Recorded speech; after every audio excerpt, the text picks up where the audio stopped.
कहा मैं समझाता हूँ, तुम बताना कि मैं समझ रहा हूँ कि नहीं। हमको किसी पे उल्टी करनी होती है, जो अपने ऊपर उल्टी करवा ले उसका नाम दोस्त है।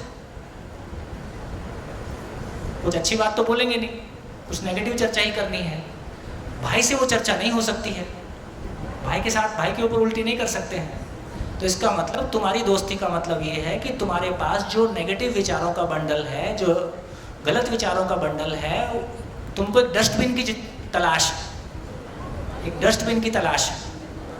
तो जो मेरे उल्टे सीधे विचारों का डस्टबिन बन जाए वो मेरा दोस्त है। शुभकामनाएं। और क्या बोल सकते हैं, शुभकामनाएं। ये दूसरे का डस्टबिन बनो, तो कोई हमसे किसी की चुगली करेगा, हम उसको परमिट नहीं करेंगे। मेरे जीवन में मैं शुद्धि चाहता हूँ, मेरा चित्त शुद्ध हो जाए, मैं मेरे उसके लिए काम करता हूँ, मेरा मन प्रसन्न हो जाए, मेरा मन हल्का हो जाए, तमाम दबाव प्रभाव से मुक्त हो जाए, है ना। मेरी ज़िंदगी में सुख का सागर ले रहा है, तो मैं तुम्हारा कचरा में नहीं लेने के लिए तैयार हूँ। दोस्ती रखनी है रखो, नहीं रखनी है जाओ। हाँ जी, कहाँ पहुँचे? माइक।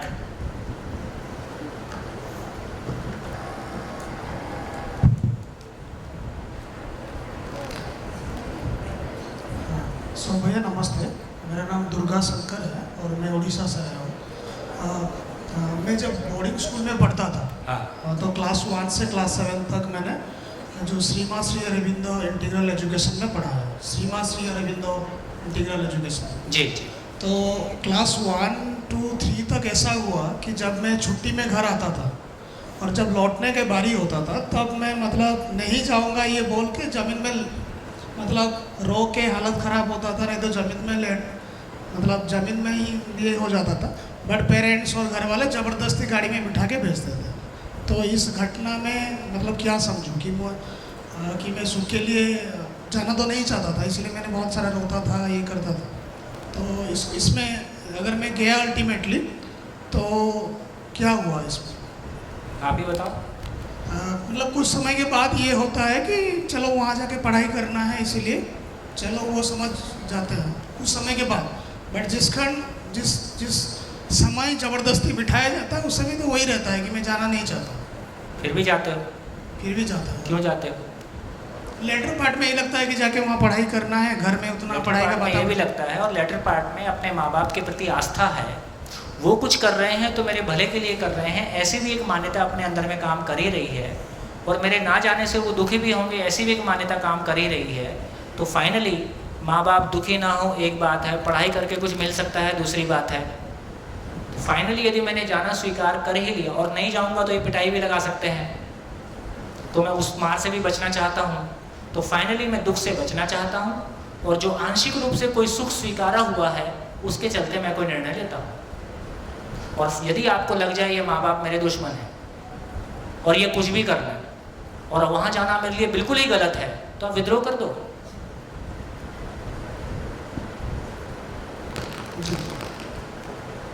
तो अच्छा हुआ मैंने एक बार घर में कमरा बंद करके रह गया कि मैं जाऊँगा नहीं। हाँ। पोस्टपोन हुआ, फिर दूसरे दिन जाना पड़ा। हाँ। तो कहीं ना कहीं माँ बाप के प्रति आस्था, कहीं ना कहीं पढ़ाई के प्रति कोई आस्था, कहीं ना कहीं उस दुख से मार से बचने की प्रति भी आस्था, या उनके नाराज़गी से बचने की आस्था। तो ये सारी चीज़ें मिला के ऐसा बन जाता है कि चलो चले जाता। तो फाइनली हम नहीं, और मेरा दुखी होने का मन है, मेरे को बोर्डिंग में भेज दो प्लीज़, मैं दुखी होना चाहता हूँ, ऐसी स्थिति तो नहीं है। Thank you. और कुछ हो गया? हो गया।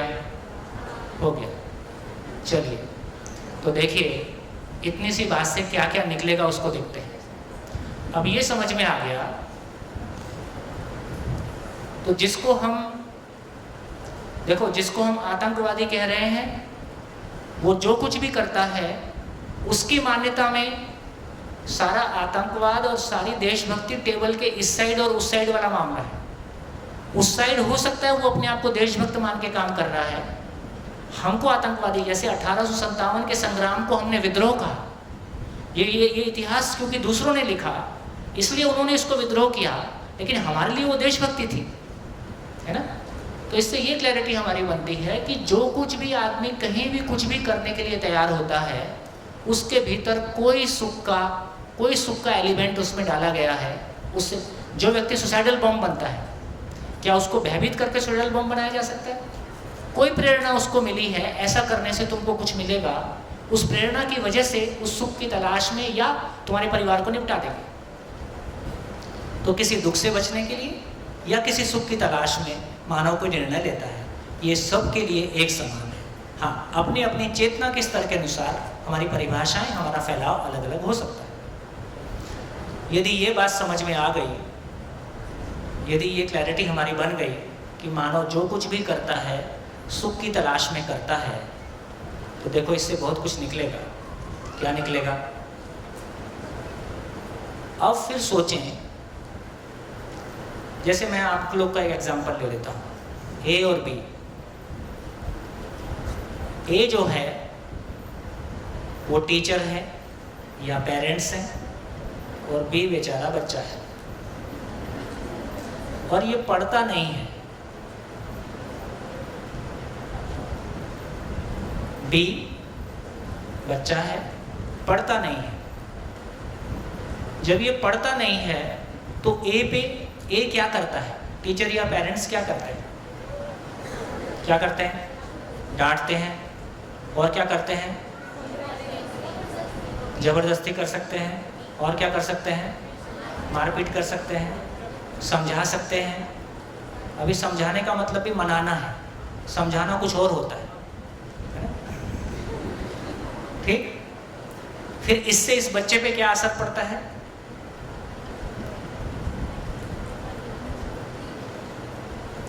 देखिए, अधिकांश बच्चों के प्राइमरी स्कूल के मार्क्स मम्मी के मार्क्स होते हैं, शहरों में खास करके।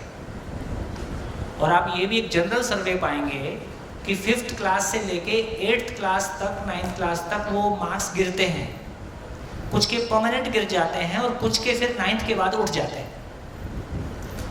तो जितना हम परिवारों में माँ बाप ने पढ़ ले नहीं पढ़ता है, ये पढ़ ले सुन के कान पक गए होते हैं, और जितनी बार सुन के उसके प्रति और अरुचि पैदा होती है, और जिससे हम प्यार करते हैं वही हमारे साथ इतनी प्रतिक्रिया करते हैं, तो उससे भी हमको बहुत दुख होता है।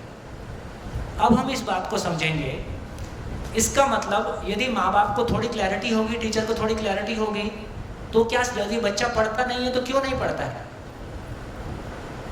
यदि बच्चा पढ़ता नहीं है तो क्यों नहीं पढ़ता है? देखो, जो बच्चे पढ़ने में अच्छे होते हैं वह सबसे अधिक सम्मानित होते हैं। कौन चाहेगा कि मुझको सम्मान ना मिले? यदि जनरल बात करें तो जो बच्चे पढ़ने में अच्छे होते हैं वो सम्मानित होते हैं, क्लास में, घर में, समाज में। तो कौन बच्चा नहीं चाहेगा कि वो पढ़ने में अच्छा ना हो, फिर भी नहीं पढ़ते? इसका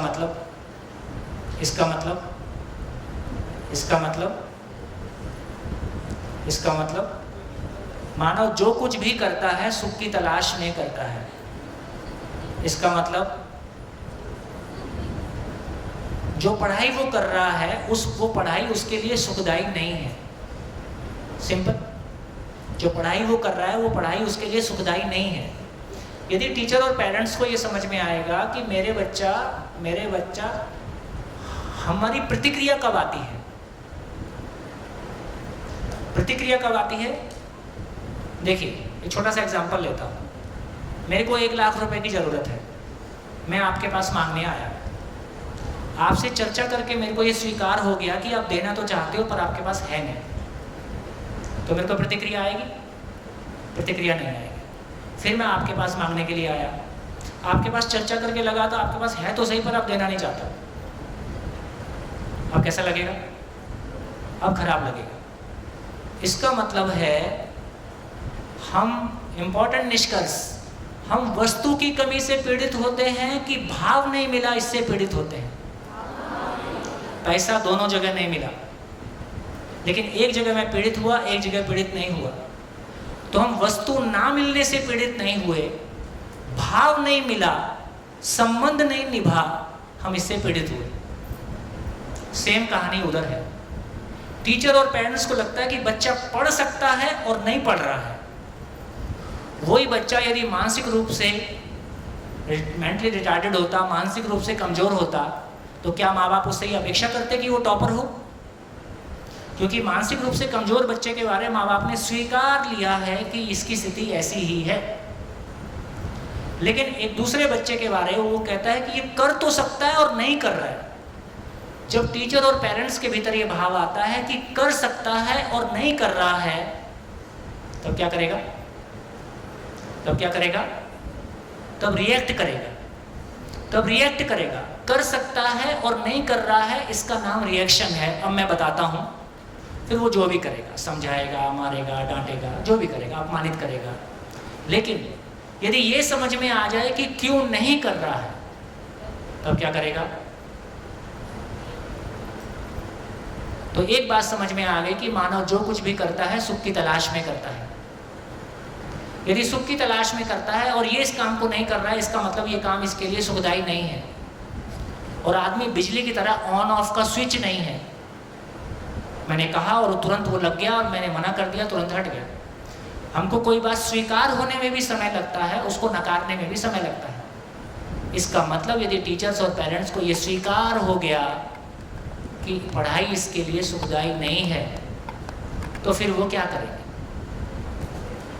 क्या करेंगे? क्या करेंगे? है? जबरदस्ती नहीं करेंगे और सुखदायी कैसे हो जाए इसके लिए प्रयास करेंगे।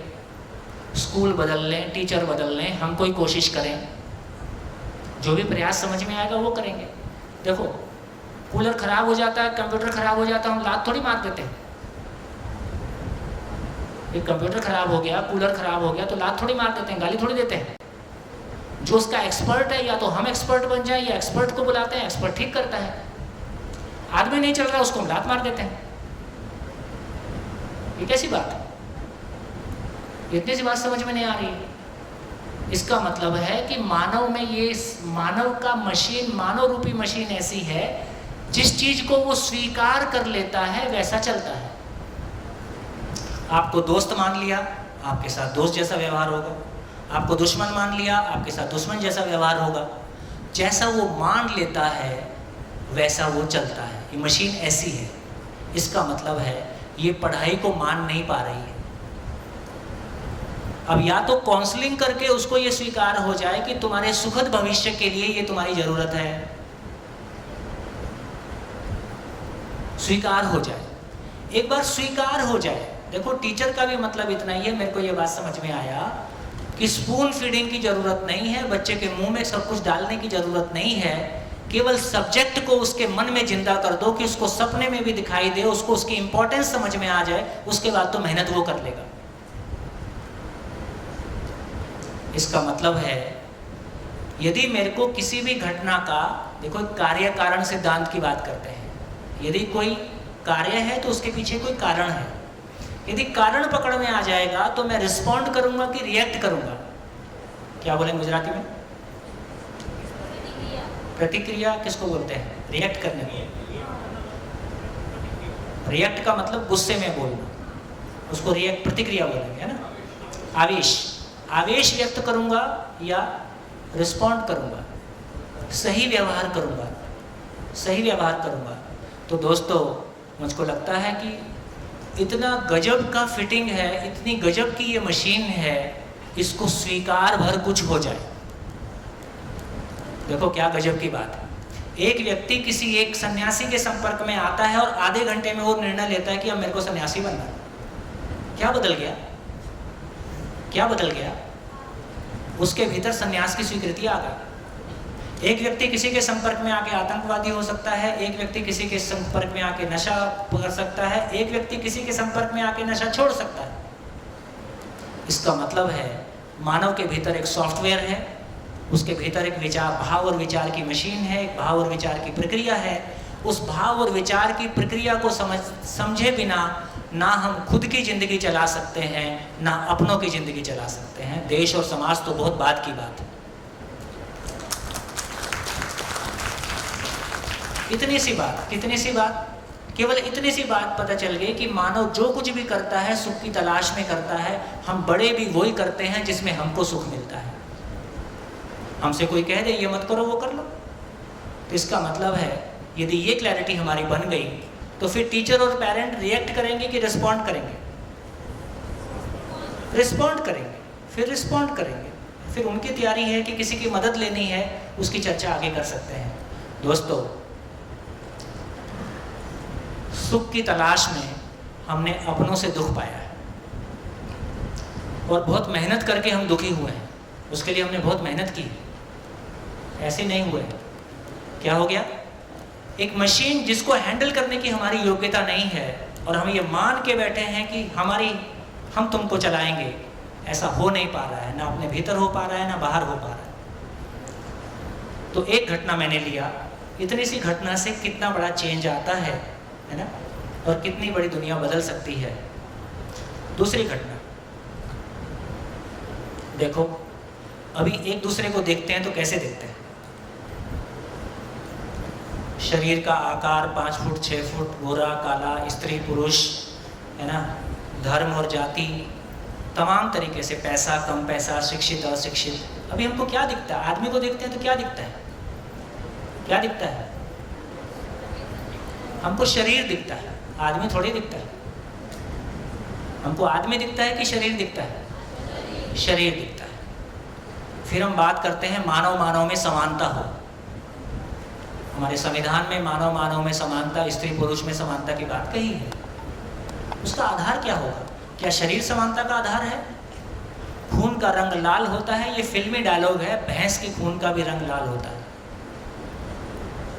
भैंस और मानव में समानता नहीं। इसका मतलब शरीर समानता का आधार नहीं है। शरीर के सारे, ब्लड के सारे जो फाइन डिटेल्स हैं उनको देखें तो सबकी अलग अलग है। आरबीसी, डब्ल्यूबीसी काउंट करेंगे तो अलग अलग है। इसका मतलब मानव मानव में समानता का आधार क्या है?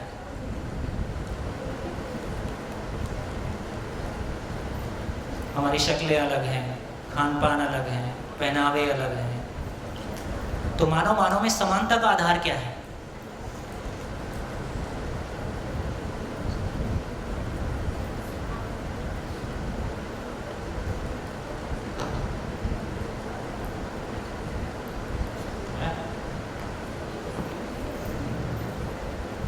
बोलो बोलो बोलो, कुछ समझ में आ रहा है तो बोलो।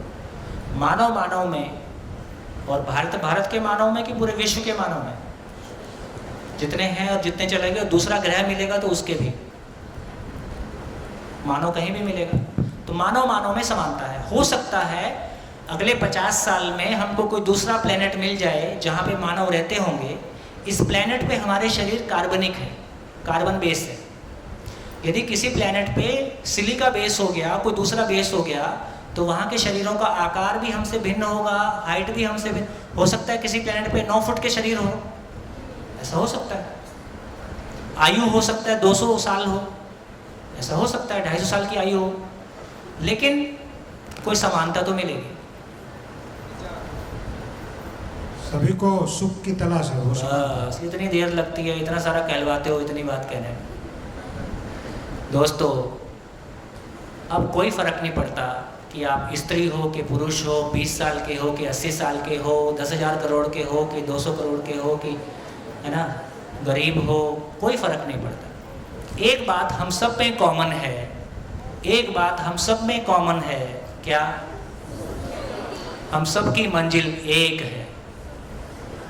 हम सब की मंजिल एक है, और वो मंजिल पैसा कम या ज़्यादा होने से प्रभावित नहीं है, शिक्षा कम या ज़्यादा होने से प्रभावित नहीं है, रंग गोरा या स्त्री या पुरुष होने से प्रभावित नहीं है। हम सब की मंजिल एक है। अब जब मैं आपको देखता हूँ तो कैसा लगता है? मैं आप में क्या देखता हूँ? मेरे ही जैसा है। मैं भी सुख की तलाश में हूँ, ये भी सुख की तलाश में है, मेरे ही जैसा है। मानव मानव में समानता का सबसे पहला और ठोस आधार ये है कि धरती के सभी मानव की मूल चाहत, धरती के सभी मानव की मूल चाहत, धरती के सभी मानव की मूल चाहत एक है, और वो सुख की निरंतरता है। उसको हम आनंद कहें, जो भी नाम से हम जानते हों, मानते हों, निरंतरता। इससे ज़्यादा होता नहीं, इससे कम में चलता नहीं। पूर्ण की परिभाषा है, जो कम अधिक से मुक्त होता है उसी का नाम पूर्ण है।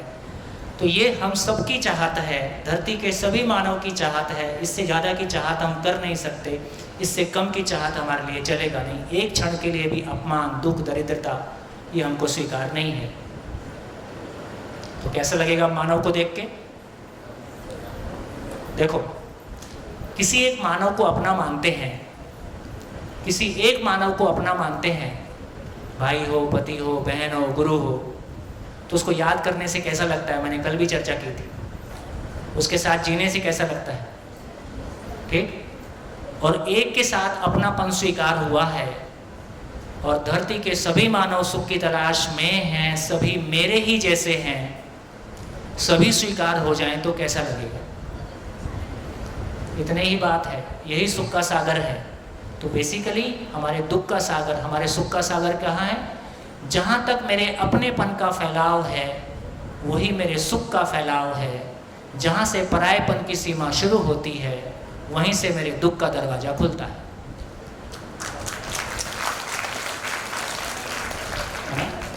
मानव की चेतना का विकास का मतलब इतना ही है कि उसके अपनेपन का विस्तार कितना हुआ है।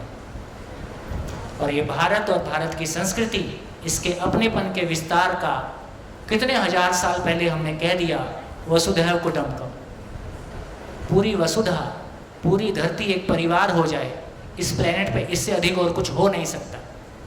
इस कामना को हजारों साल पहले हम सोच पाए, हजारों साल पहले हम इस बात को सोच पाए कि ये पूरी धरती एक परिवार के रूप में हो सकती है ना। इसकी कामना हमने की है।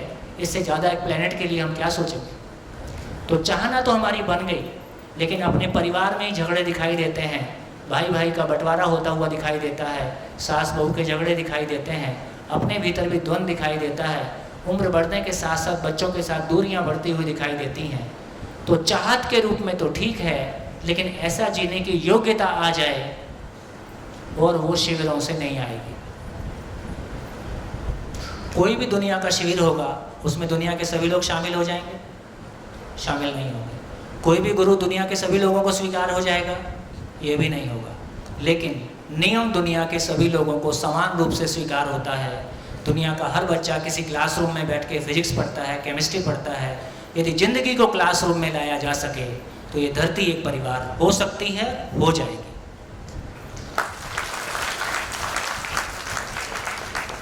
बढ़िया, गुड। एक छोटी शेयरिंग सुनाता हूँ। इस बात का प्रभाव देखिए, है ना। हमारे कैमरामैन की शेयरिंग सुनाता हूँ। ये नहीं है दिल्ली में कैमरामैन, एक अच्छी शेयरिंग है। दिल्ली स्कूल एजुकेशन के साथ में हमने पिछले 5 साल काम किया। टीचर रेगुलर उसमें मिलता नहीं है, मैंने कल भी शेयर किया था। तो केवल एक जून के महीने में दिल्ली में एक त्यागराज स्टेडियम है, तो उसमें 4000 टीचर एट ए टाइम, और एक महीने में 6 स्पेल करके हमने 24,000 टीचर, टोटल 50,000 में से आधे टीचर कवर किए। केवल कन्वे ये करना था कि जिस तरह की बात हम कर रहे हैं उसका सेंस उनको चला जाए, क्योंकि दिल्ली में बिना समझे विरोध करना एक सामान्य आदत में है। हर चीज़ को पॉलिटिकल एंगल से ही देखने का अभ्यास। तो 3-3 दिन का एक्सपोजर हमने किया, उसमें 6 स्पेल किए 3-3 दिन एक महीने में। तो जो कैमरामैन थे वो तो वही थे, लोग बदलते हैं, कैमरामैन तो वही थे। तो 5वें वर्कशॉप के बाद कैमरामैन, हर शिविर के बाद लोगों का फीडबैक होता है कि आपको कैसा लगा, क्या पाया, क्या चेंज आया। तो 5वें शिविर के बाद में हमारे कैमरामैन बोलते हैं, सर इस बार मेरा भी फीडबैक होगा। खुशी की बात है। तो वो सरदार जी थे, तो उन्होंने फिर अपनी कहानी सुनाई। तो उन्होंने कहा, सर लोगों ने ये कंटेंट एक बार सुना है, मैंने 5 बार सुना है। तो उन्होंने अपनी कहानी सुनाई। बोले दिल्ली में है, ट्रैफिक बहुत होता है, तो दिल्ली में या तो आदमी का कान हेलमेट के अंदर है या कार के अंदर है। तो पीछे से जब आदमी हॉर्न मारता है तो जोर से मारना पड़ता है, क्योंकि हेलमेट के अंदर और कार के अंदर सुनाई देगा नहीं। बोले मैं सरदार हूँ, मैं तो हेलमेट लगाता नहीं है, तो मेरे को सुनाई देता है। तो दिल्ली के ट्रैफिक में हर हफ्ते मेरा एक झगड़ा पक्का है, कोई ना कोई से मेरा झगड़ा हो ही जाता है। बोले फिर घर जाता हूँ, घर जाता हूँ, दरवाज़ा खोलते ही पत्नी बोलती है दूध ले आओ, प्याज ले आओ, सब्जी ले आओ। एक तो मेरा कैमरे का काम दिन रात बेरात चलता है, ऊपर से घर में जाता हूँ तो पत्नी परेशान करती है, जिंदगी नर्क हो गई। बोले पर ये शिविर करने के बाद जो चेंज आया वो बताता हूँ। बोले अब जब मैं दिल्ली की सड़कों पे जा रहा होता हूँ, कोई पीछे से हॉर्न मारता है, अब मैं परेशान नहीं होता हूँ, मुस्कुराता रहता हूँ, ये भी सुखी होना चाहता है।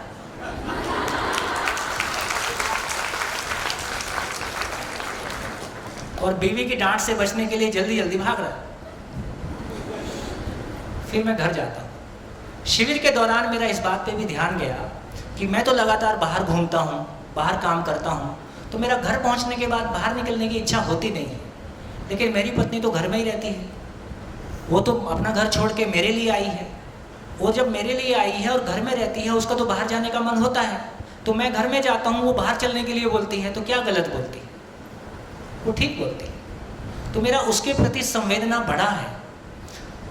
तो मेरे को लगता है कि प्याज लेने जाना है, वो 3 माले से उतरेगी और फिर पैदल जाएगी और लेके आएगी, मैं तो क्या 3 छलांग मारूंगा, एक्टिवा उठाऊंगा और ला दूंगा।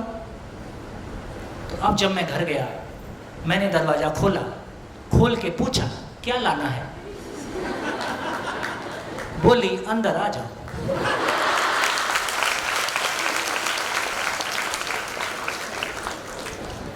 बोले जिंदगी इतनी आसान थी, ये तो मेरे को पता ही नहीं था। दोस्तों, मेरी भी कहानी ऐसी ही है। मैंने 30 रुपए में अपनी गृहस्थी बसाई। मैंने आपसे शेयर किया, मैंने 24 साल की एज में जॉब से रिज़ाइन किया, शादी के 3 महीने बाद जॉब से रिज़ाइन किया, बस्तर के जंगलों में बीवी को ले गया। अब नेचुरल है, उसको परेशान होना ही था। हमको समाज सेवा करनी थी, बीवी को परिवार के आगे सोचना नहीं है, हमको समाज के नीचे सोचना नहीं है। तो दोनों के बीच में बात ही नहीं। और वो परेशान होती थी और परेशान करती भी थी। हम अपना काम करते थे। तो फिर हम सोच लेते थे सभी महापुरुषों के साथ ऐसे ही हुआ। कि अपने दिल पे मरहम लगाने के लिए कोई तो दवाई चाहिए। तो पुरानी किताबों से दवाई मिली जाती है कि सबकी महापुरुषों की पत्नियां उनको मारती थी, हमारी कम से कम मारती नहीं है, ये कम है क्या?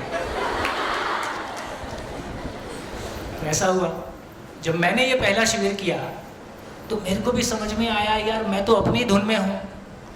एक लड़की बिल्कुल अपना घर छोड़ के अपने पति के साथ सारे सपने लेके घर में आई, और 5 साल ढूंढे तो हमारे जैसा उसको, उनके घर वालों को लड़का मिला जो 3 महीने में धोखा दे गया, नौकरी छोड़ दिया। उसके बाद भी वो कम से कम साथ में बस्तर चली आई, ये भी कम है क्या? और साथ दे रही है, ये भी कम है क्या? परेशान होती है, परेशान करती है, लेकिन पड़ोसियों को तो पता नहीं चलता है, घर की बात घर में ही है, ये भी कम है क्या? बाहर निकल के पड़ोसियों को चिल्लाए तो क्या फर्क, क्या रह जाएगा? तो धीरे से मैं एक बच्चे का बाप था और बस्तर के जंगलों में काम करते हुए मैं अक्सर भूल जाता था कि मैं शादीशुदा आदमी हूँ, और इसको अपनी उपलब्धि भी मानता था कि मैं कितना डूब के अपना काम करता हूँ, मैं अपने काम के प्रति कितनी निष्ठा रखता हूँ। शिविर करके समझ में आया कि मैं कितना गैर जिम्मेदार हूँ। तो दोस्तों, जैसे जैसे ध्यान गया, अपनी गलतियों पे ध्यान गया, कहाँ कहाँ मैं गलती कर रहा हूँ, कहाँ कहाँ संबंध छूट रहा है, तो मैंने चौथे दिन, उस समय मोबाइल नहीं होते थे, 96 की बात हो गई, तो मैंने पत्नी को फ़ोन लगाया, कैसी हो? उसने कहा तबीयत ठीक है, क्योंकि ऐसा फ़ोन करने की हमारी आदत नहीं थी। 1 दिन के लिए जाना, 4 दिन में वापस आना। तो पहली बार मैंने फ़ोन करके पूछा कि कैसी हो? तो उन्होंने कहा तबीयत ठीक है। मैंने कहा नहीं तबीयत ठीक है, और थोड़ा बताया यार कुछ गलत तो हुआ है, अपनी गलतियों का एहसास भी है, मैं आऊँगा, चर्चा करेंगे। बोले कोई बात नहीं, कोई बात नहीं। 5वें दिन फिर थोड़ा परिवार की चर्चा हुई, फिर अपनी और गलतियों का एहसास हुआ, और थोड़ा सा मन में अपराध बोध हुआ। 5वें दिन फिर एक फ़ोन किया, कुछ बातें और हुई, 10 रुपया फिर खर्चा हुआ। लास्ट दिन निकलते समय फिर एक फ़ोन किया, इस ट्रेन से आ रहा हूँ, इतने बजे पहुँचूँगा। कई साल बाद ऐसा हुआ कि उसने मुस्कुराते हुए दरवाज़ा खोला। नहीं तो पहले ऐसा होता था, दरवाज़ा खोला और अंदर चली गई, खाना रखा। तो मैंने कहा यार इतना आसान काम था। तो दोस्तों, जिन चीज़ों को मैं ये मानता था अपने परिवार के अंदर और अपने मित्रों के बीच, और जब हम एक सामाजिक संगठन के रूप में काम करते हैं तो उसकी भी अपनी परेशानियां होती हैं। जिन चीज़ों को हम ये मानते थे ये ज़िंदगी भर सॉल्व नहीं होगी, वो 6 महीने और साल भर में सॉल्व हो गई। हम अपनों के बीच हिम्मत पाते हैं, हम अपनों से टूटते हैं। वो जो हिम्मत मिली उससे इतना और ये भी समझ में आया कि ये पूरी एजुकेशन ट्रांसफॉर्म हो सकती है। हर बच्चा 20 साल किसी टीचर के सामने बैठा है, 20 साल में क्या दिया जाए कि किसी प्रौढ़ शिक्षा कार्यक्रम की आवश्यकता खत्म हो जाए। स्वस्थ कैसे रहना है ये इस 20 साल में, तो हमारी एजुकेशन का कंटेंट क्या हो कि सही अर्थों में हमको अपने जीने की खुशबू का पता चल जाए। हमारी परंपरा में बहुत काम हुआ मानव के बारे, उसकी ऊंचाइयों का पता चले, हम अपनी परंपरा का सम्मान कर पाएँ। जिन लोगों में अपनी परंपरा का सम्मान नहीं होता वो किसी लंबी छलांग को नहीं लगा सकते। लंबी छलांग लगाने के लिए जो स्प्रिंग मिलता है वो परंपरा की मेहनत की स्वीकृति से मिलता है, परंपरा की महिमा को स्वीकार करने से मिलता है। तो दोस्तों, जीवन में असीम संभावनाएं हैं, लेकिन उन संभावनाओं को टटोलने के लिए हमको वो सॉफ्टवेयर खुल जाए, वो पिटारा खुल जाए और हमको अपना कैसे काम करती है मेरे भाव और विचार की प्रक्रिया, तो उससे हमारी ज़िंदगी खुल सकती है। बढ़िया, क्या समझ में आया, कैसा लगा? तो मेरे को लगता है अभी हम ब्रेक करेंगे, लेकिन ब्रेक करने के पहले इस बात को हमने रियलाइज़ किया है कि धरती के सभी मानव की मूल चाहत एक है और इसको हम चाह के भी बदल नहीं सकते। इसलिए हम धरती के सारे मानव किसी एक मंजिल की तलाश में हैं।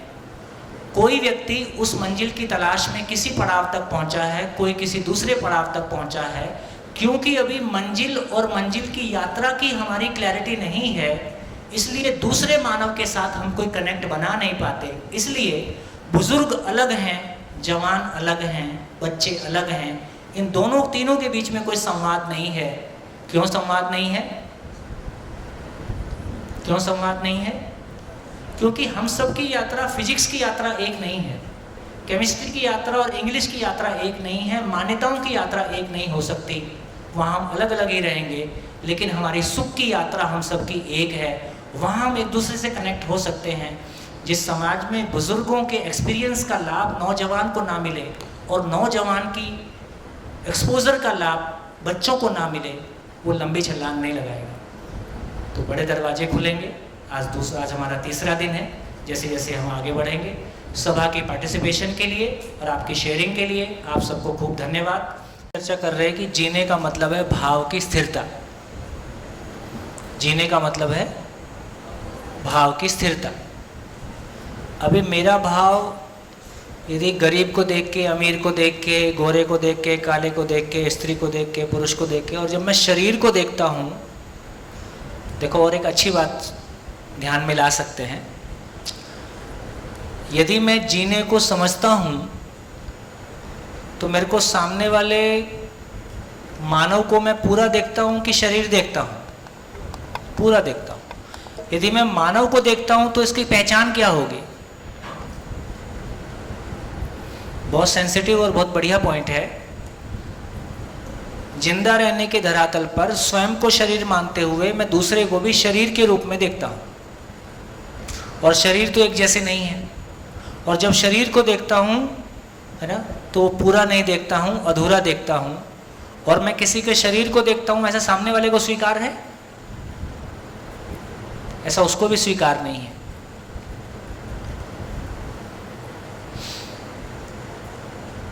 जब मैं मानव को पूरा देखता हूँ तो क्या दिखाई देगा? जब अधूरा देखता हूँ तो शरीर दिखाई देता है, शरीर देखना हमको आता है, शरीर हमको दिखता है। लेकिन जब मेरे को जीना समझ में आएगा, जीना समझ में आता है, तो मेरे को फिर क्या दिखाई देगा?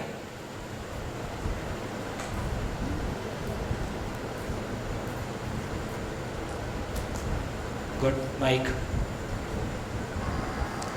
पहले तो आपने कहा जैसे शरीर से देखेंगे तो जो अच्छा होगा तो मैं के ये बाहर से तो अच्छा है, पर हम उसके साथ बात करेंगे तब हमको पता चलेगा कि उसके अंदर क्या चल रहा है और कि क्या सोचता है।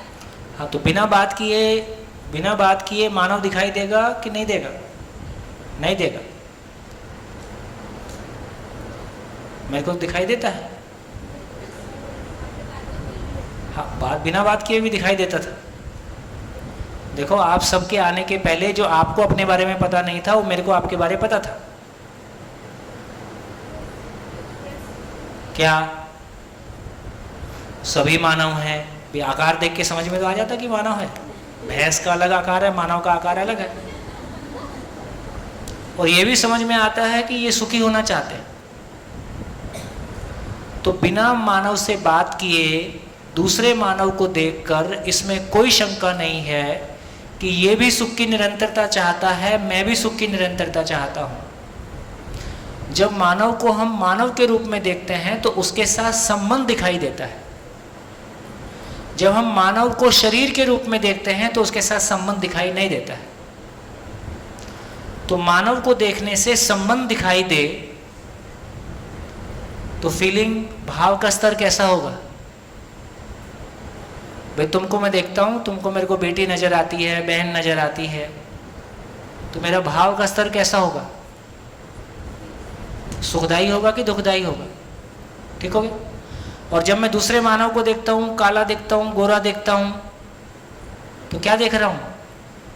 अब मेरे को काला अच्छा लगता है कि गोरा अच्छा लगता है, तो वो अच्छा लगेगा कि नहीं लगेगा? जवान अच्छा लगेगा, बुजुर्ग अच्छा नहीं लगेगा।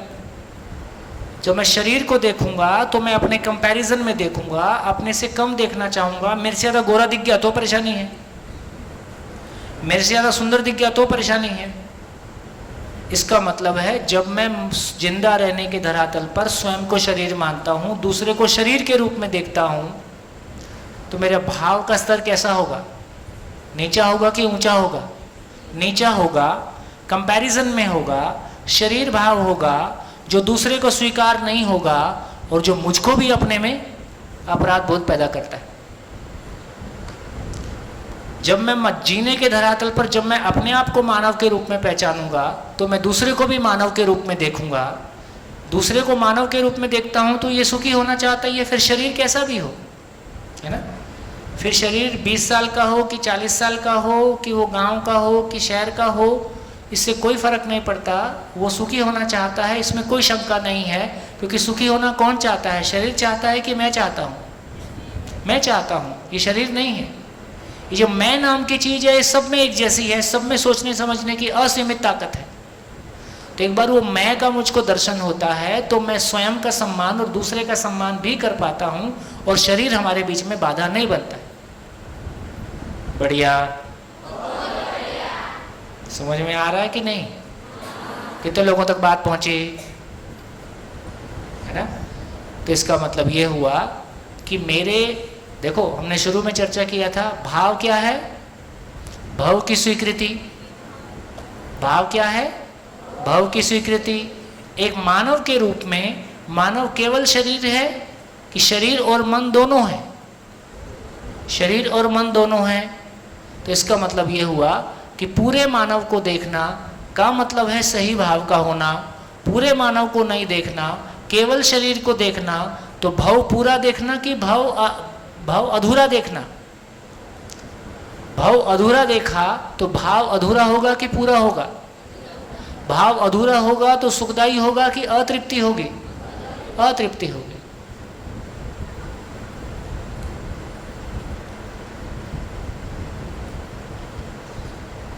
माइक। हमको इस शिविर में ये तो पता चला कि सुख कैसे मिलता है, क्योंकि ये सुख कैसे हमको मिलता है। गुड। इस एग्जाम्पल से इस बात का पता चला कि कैसे मेरे भाव का स्तर जब ऊंचा होता है, सही होता है, वो मेरे को सुख देता है और दूसरा भी मेरे को स्वीकार करता है कि नहीं स्वीकार करता। मैं आपको शरीर भाव से देखता हूँ, आपको ये अस्वीकार हो जाता है। मैं आपको मानव के रूप में देखता हूँ, आपके साथ संबंध पहचानता हूँ, संबंध आपको स्वीकार होता है। जी। पर कई बार ऐसा भी होता है कि हमको पता है और ये भी मुझे पता चला कि सामने वाले को सुख मिलता है, इसलिए हमको ऐसा वर्तन करता है। कई ये हमको बस दुखी होता है, हमको दुख लगता है वो कि कि जैसे कि मम्मी पापा हमको कभी कभी डांटते हैं तो हमको ये दुख लगता है, पर मम्मी पापा का आश्रय रहता है कि ये सुखी हो, इसलिए हमको हाँ, ये पर अब ये भी समझना पड़ेगा ना। अब देखो, मेरे को लगता है कि ये डांटने वाली बात और मम्मी पापा के डांटने वाली बात, इसको थोड़ा सा अपन और समझें। पूरी सभा से कहना चाहता हूँ, देखो कोई किसी को कब डांटता है? अचानक डांटने लगता है। पहले वो अपनी बात प्यार से ही कहता है, सामने वाले तक नहीं पहुंचती है, दोबारा कहता है, तिबारा कहता है, और कोई एक पॉइंट पे जाके जब उसको लगता है कि इस तक नहीं पहुंच रही है, ये नहीं सुन रहा है, फिर वो जोर से कहना शुरू करता है। इसका मतलब क्या हुआ? क्रोध क्या है? क्रोध क्या है?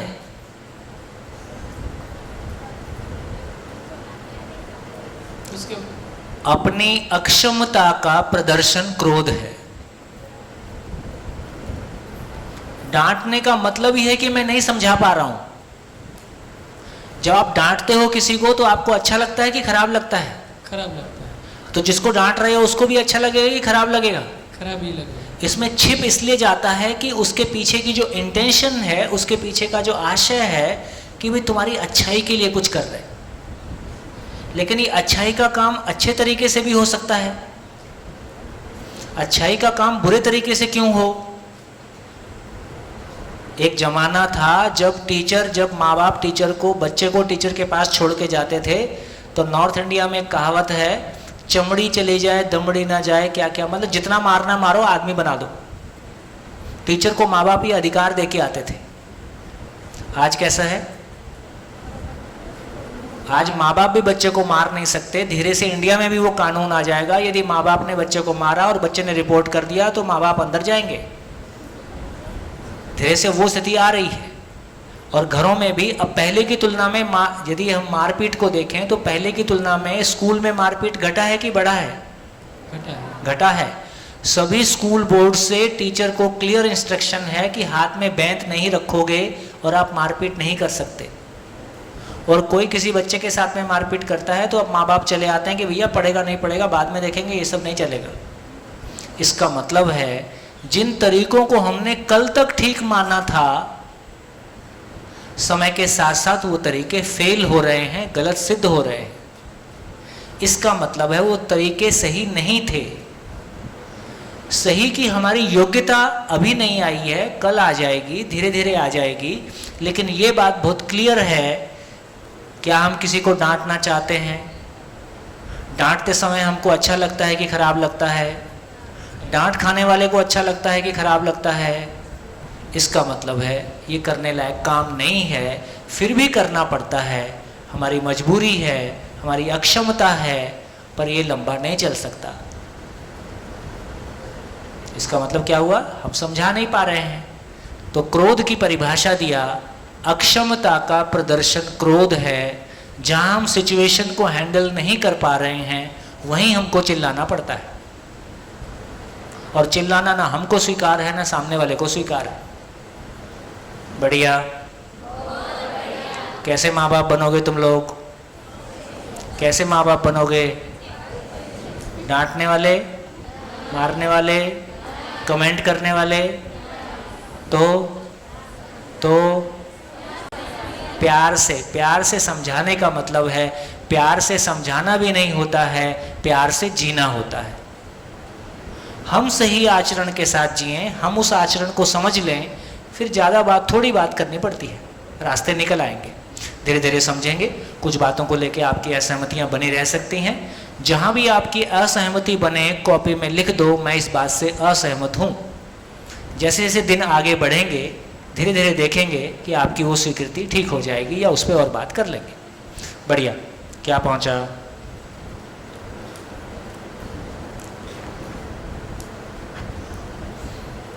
क्या बात समझ में आई?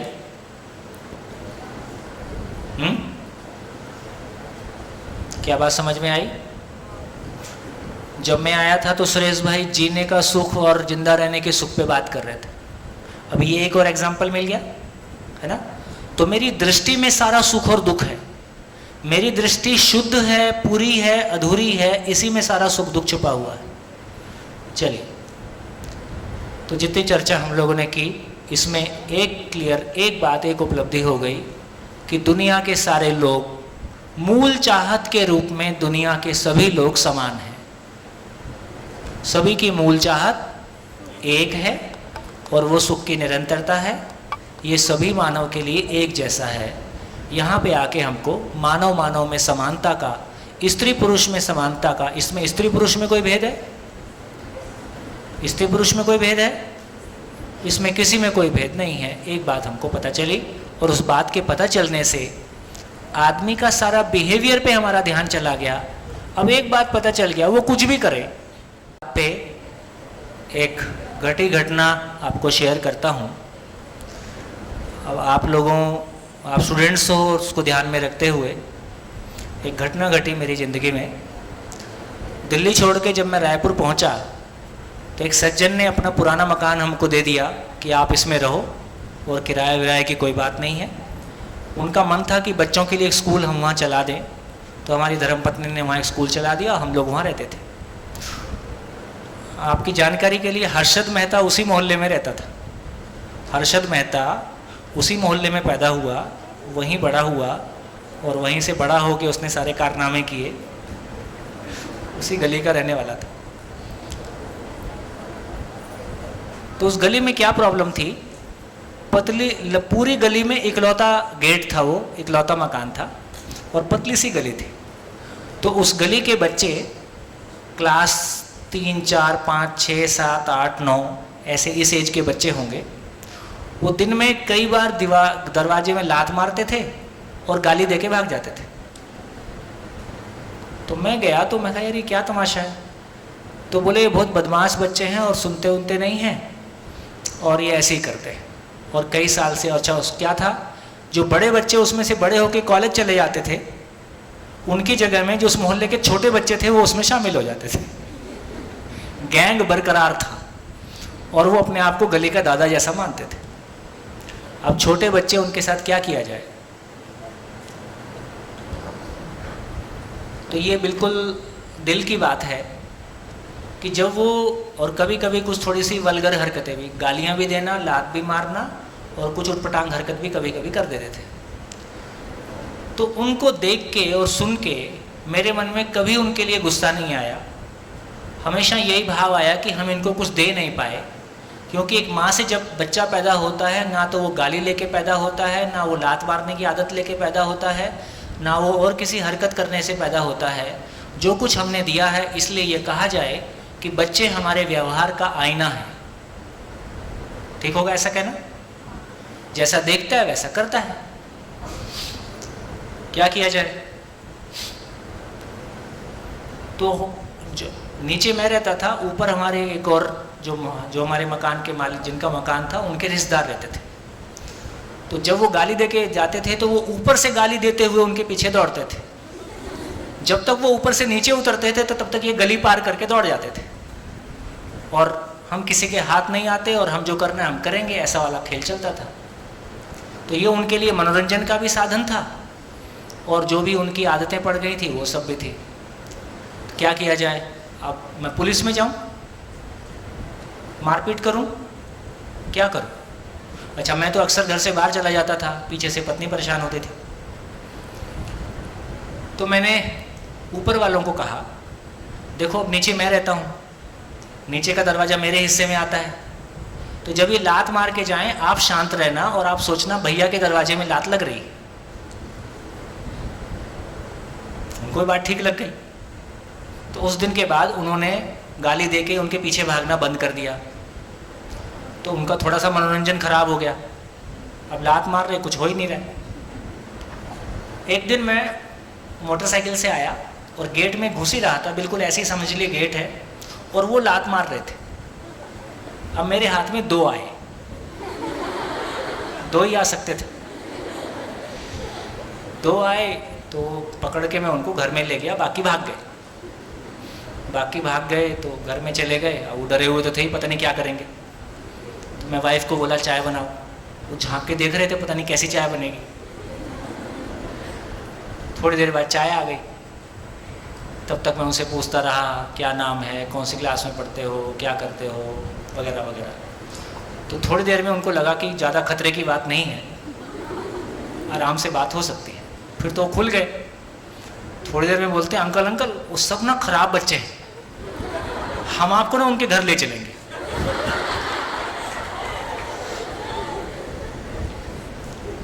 मैं बोला कोई बात नहीं।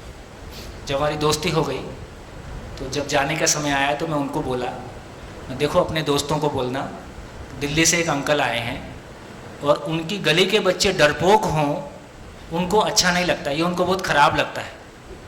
तो अंकल बोले हैं दरवाजे में लात मार के डरना नहीं है, लात मार के धीरे धीरे आराम से चल के जाना है। लात मार के डरना, बच्चे डरपोक हों ये अच्छी बात नहीं है, तो तुमको लात मारने में मज़ा आता है तुम लात मारो, पर डरो नहीं। दिल्ली वाले अंकल हैं, कुछ नहीं बोलेंगे, आराम से चल के जाओ। लात मारे, गाली दिए, आराम से चल के गए। क्या बोलोगे? बोल के बताओ। मरता क्या ना करता, घर में बैठा तो बोलेगा। उन्होंने बोल के बताया, दिल्ली से अंकल आए हैं, ऐसे ऐसे ऐसे बोले। ठीक है, अपने दोस्तों को बता देना। चले गए। इस घटना के बाद थोड़ी सी कुछ फ्रीक्वेंसी कम हुई, ज़्यादा कम नहीं हुई, थोड़ी सी कम हुई। कुछ दिन बाद फिर मैं एक बार फिर आ रहा था, फिर वो बच्चों का झुंड गली में जा रहा था। अब वो मेरे को पहचानने लगे थे, मेरे को देख के भाग गए। फिर मैं चिल्लाया, तुम लोग अभी भी डरते हो। मैं और क्या कर सकता था। कुछ दिन बाद दिवाली आई। दिवाली आई तो ऐसे दरवाज़ा था और ऐसे ये वाला बेडरूम था। तो अपना तो रोज़ दिवाली, अपना खाए पिए सोए। सुबह उठे, ऐसे उठ के आंगन में आया और दरवाजे के पास आया तो दरवाजे में इतना बड़ा छेद, सुतली बम लगा के दरवाज़ा उड़ा दिया।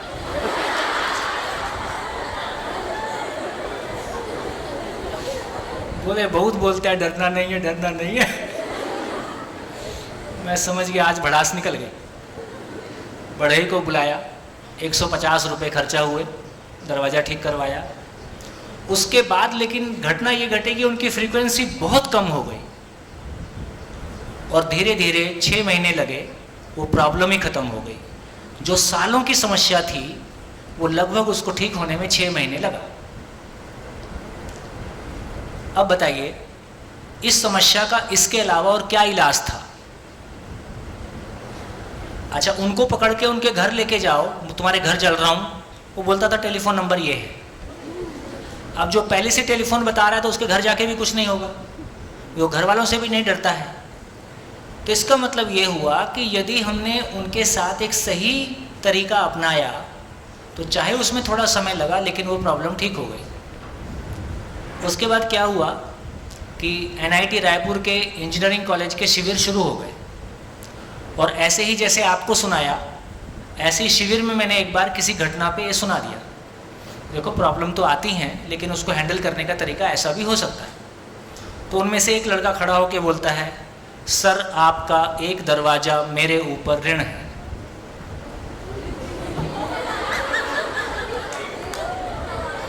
वो वही था जिसने सुतली बम लगाया था। तो फिर उससे दोस्ती हो गई। सर मैंने किया था, ऐसा था वैसा था। मैं चलो कोई बात नहीं, अब क्या करें? बोले नहीं सर गलती तो हुई। मैं क्या कर सकता हूँ? मैं तो एक काम करते, मेरे लड़के का ना मन पढ़ाई में कम लगता है, तू तेरा मन है तो तू आ जाया कर, उसको थोड़ा पढ़ा दिया कर। तो फिर रोज़ घर आने लगा, हर्ष को पढ़ाने लगा। जब उसको पढ़ाते पढ़ाते 2-1 महीने हो गए तो एक दिन मैंने उसके हाथ में कुछ पैसा रख दिया, पेट्रोल के नाम का कुछ पैसा मैंने रख दिया। तो मेरे को क्या बोलता है, सर आपने संबंध नहीं पहचाना।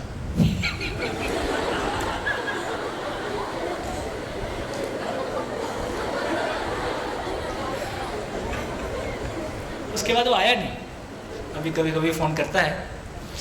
तो दोस्तों मैं ये कहना चाहता हूँ कि माँ के गर्भ से कोई अपराधी पैदा नहीं होता, कोई आतंकवाद लेके पैदा नहीं होता है।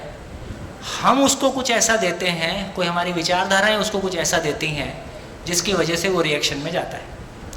तो जो बात हम कह रहे थे कि हम कैसे माँ बाप बनेंगे, हम ऐसे माँ बाप बने यदि हमारे को सही अर्थों में ज़िंदगी की समझ है, स्वयं के प्रति विश्वास है, संबंध के प्रति विश्वास है, तो हम सामने वाले को गलती करने का स्पेस देते हैं, उसको ज़िंदगी जिंदगी की चर्चा जब आपके सामने होती है, देखो दर्शन के बारे ये माना गया कि दर्शन में बहुत कम लोग रुचि ले सकते हैं। अभी मैं आपके सामने प्योर दर्शन पे बात कर रहा हूँ, आपकी रुचि बन रही कि नहीं बन रही? तो यदि दर्शन जीने का स्वरूप है, हर आदमी अपनी जिंदगी में ऊंचाइयों को छूना चाहता है, गलतियों से मुक्त होना चाहता है, किसी बड़प्पन के साथ जीना चाहता है।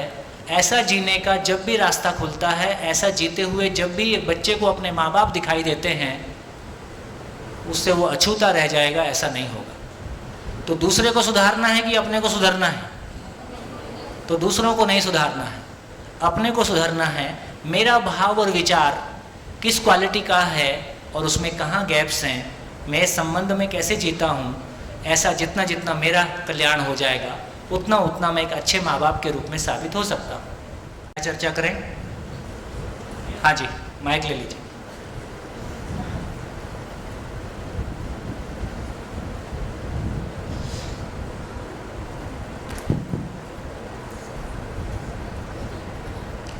नमस्कार जी सर, आपने जो ये बच्चे वाली बात तो सुनाई, बहुत बढ़िया है। क्या ये तालिबान के साथ संभव है?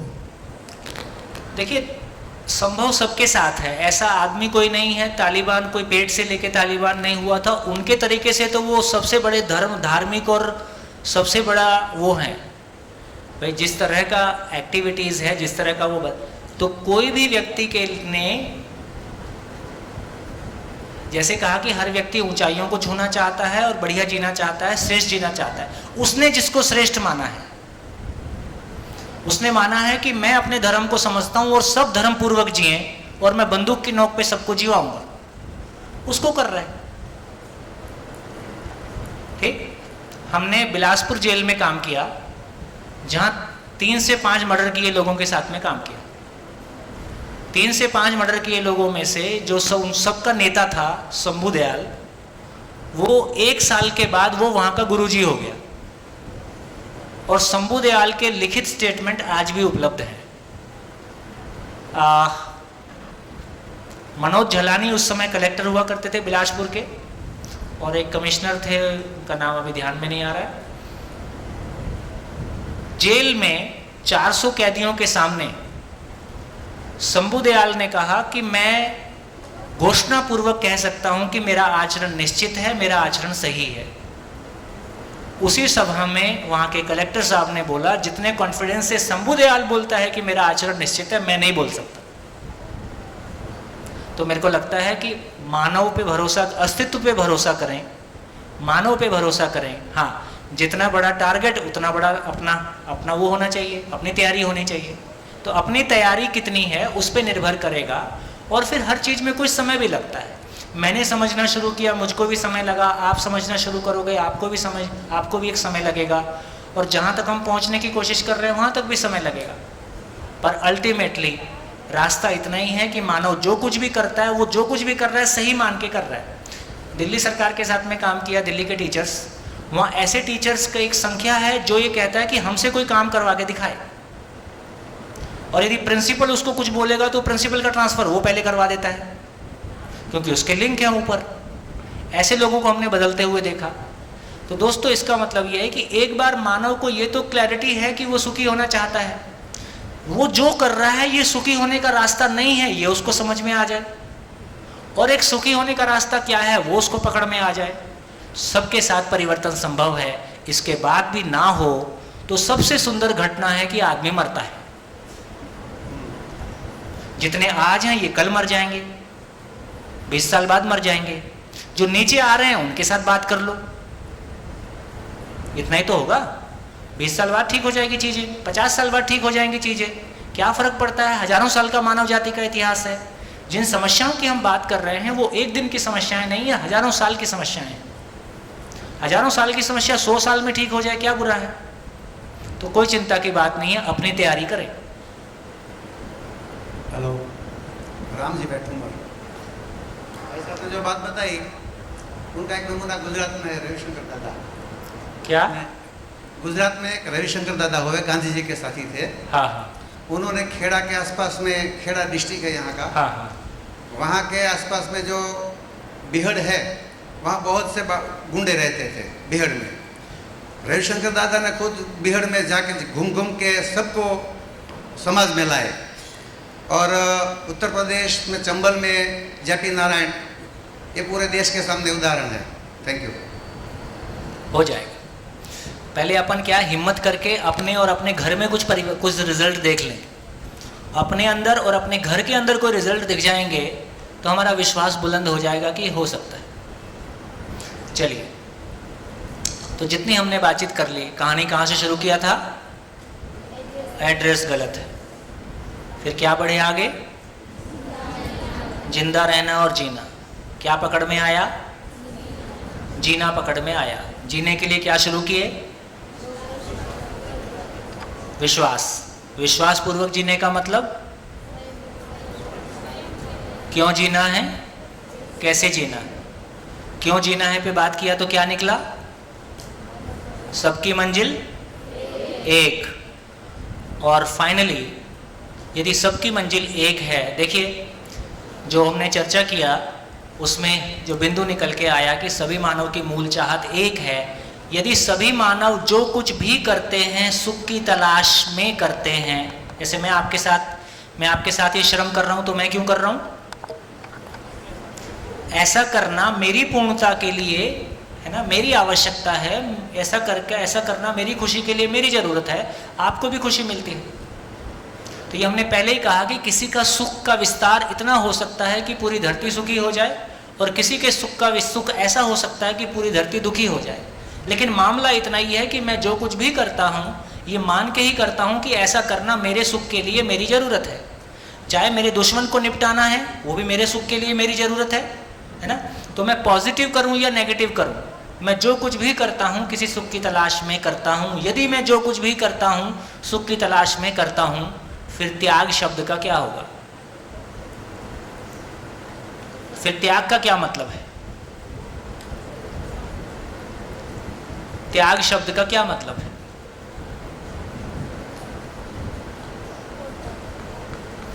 बात पहुंच रही? मैं क्या पूछना चाह रहा हूं? यदि मानव जो कुछ भी करता है अपने सुखी होने के लिए मूल में करता है, तो फिर ये त्याग शब्द का क्या मतलब हुआ?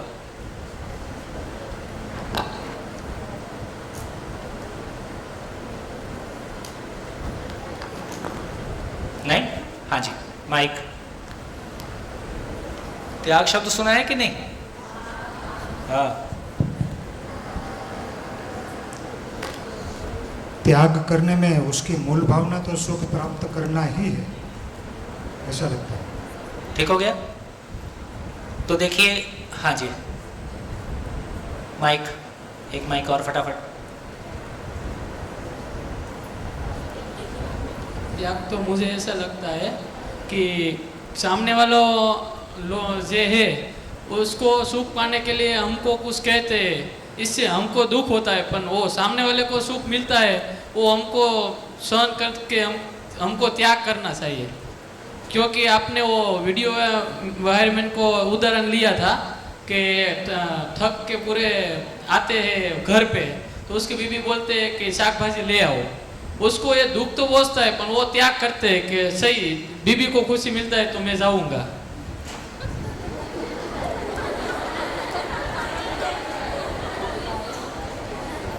देखो, एक एक करके एग्जाम्पल लेते हैं। एक माँ अपने बच्चे के लिए रात भर जागती है, ये त्याग है कि प्यार है? प्यार है। दूसरा एग्जाम्पल लेते हैं, यदि घर में खाना कम बचा है तो कई बार माँ ऐसा करती है कि अपने कम खा लेगी, लेकिन वो बच्चे के लिए उपलब्ध करा दिया। ये प्यार है कि त्याग है? ठीक हो गया? तो इसका मतलब है यदि प्यार नहीं है तो वो सारे काम नहीं हो सकते जो बहुत सारे काम अभी हम एक दूसरे के लिए करते हैं। तो सारे काम हम प्यार वश करते हैं, फिर ये त्याग शब्द कब आता है? त्याग का इस्तेमाल कब करते हैं? जब सामने वाला, जब वही बच्चा बड़ा होके उसके साथ नहीं बनती है, व्यवहार ठीक नहीं चलता है, तो किसी समय में वो गुस्सा होके बताती है या बताता है कि देखो हमने तुम्हारे लिए इतना किया है, इतना त्याग किया है। कब बताना पड़ा? जब वो आपस का प्यार कम पड़ गया, फिर उसको त्याग के रूप में बताना पड़ा कि हमने तुम्हारे साथ इतना किया, ऐसा त्याग हमने तुम्हारे साथ किया। तो इसका मतलब है कि एक बात सोच के देखें कि अच्छा, जिन बड़े लोगों के लिए त्याग शब्द का इस्तेमाल हुआ है ना, जैसे भगवान बुद्ध ने राजपाट का त्याग कर दिया, ऐसा हम किताबों में पढ़ते हैं। तो ये महात्मा बुद्ध ने लिखा कि मैंने त्याग किया है, या किसी दूसरे ने उसकी कहानी लिखी? किसी दूसरे ने कहानी लिखी, और जिसने कहानी लिखी उसके लिए राजपाट सब कुछ था। तो महात्मा बुद्ध किसी बड़ी चीज को पाने के लिए गए, उसमें जो अनावश्यक था वो छूट गया। जैसे हमारा नाम बाई कास्ट त्यागी है,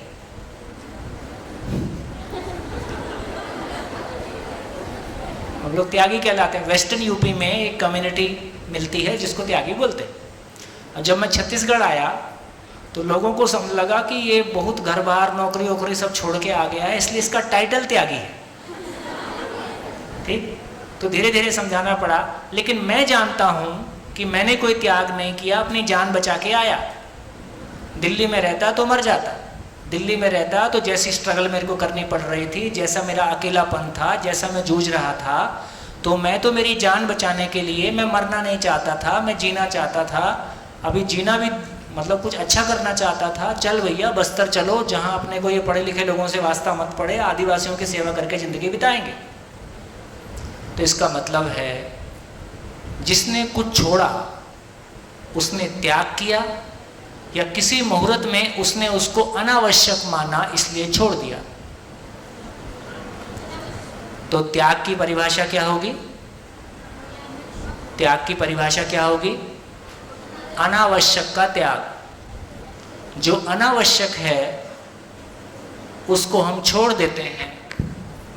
आवश्यक को संभाल के रखते हैं कि छोड़ देते हैं? आवश्यक को संभाल के रखते हैं कि छोड़ देते हैं? संभाल के रखते हैं। आवश्यक को संभाल के रखते हैं, अनावश्यक को छोड़ देते हैं। तो हमको त्याग की परिभाषा पता चले कि अनावश्यक का त्याग होता है।